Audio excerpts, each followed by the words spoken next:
L'ambassadeur de France, Joël Meyer, 72 heures pour quitter le pays. Décision unilatérale de la junte qui l'a annoncé à la télévision d'État. Marc Perelman, bonjour. Pourquoi ce nouveau coup de sang ?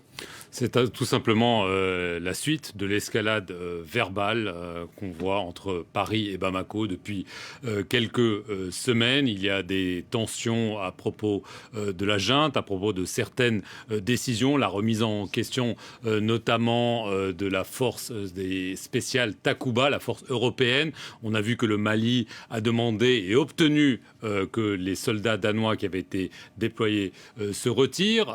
Suite à ça, Jean-Yves Le Drian a parlé de décisions irresponsables d'une junte illégitime. Et sur nos antennes, il y a quelques jours, le ministre malien des Affaires étrangères avait dénoncé du mépris, des insultes, et il avait affirmé qu'il n'excluait rien à la question précise que nous lui avons posée, à savoir est-ce que de telles mesures de rétorsion, comme celles qui viennent d'être prises, pourrait être prise. En effet, le pas a été franchi. L'ambassadeur a été convoqué au ministère et on lui a notifié qu'il avait 72 heures pour quitter le pays.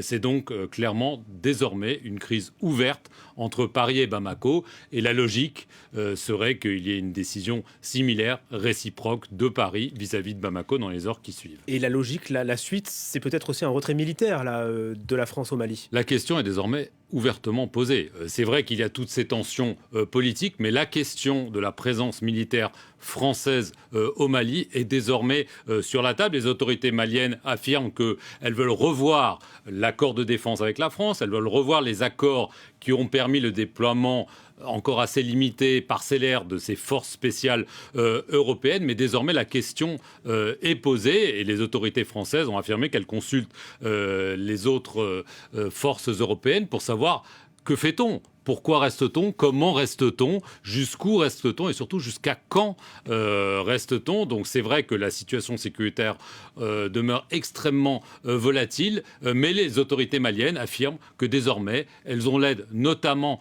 de la Russie. Dans l'interview qu'il nous a accordée, le ministre malien affirme par exemple que, même s'il nie la présence de mercenaires ou de soldats russes au Mali, il affirme que la fourniture de matériel militaire n'a jamais été aussi importante qualitativement et quantitativement que depuis 15 ans, la fourniture de matériel militaire russe. Donc il y a une volonté très claire des autorités maliennes de défier la France, que ce soit politiquement, mais aussi peut-être militairement, en affirmant que ça fait presque 10 ans que la France est là et que la lutte contre les groupes djihadistes tarde à donner des résultats probants. Voilà, une nouvelle séquence donc dans cette crise.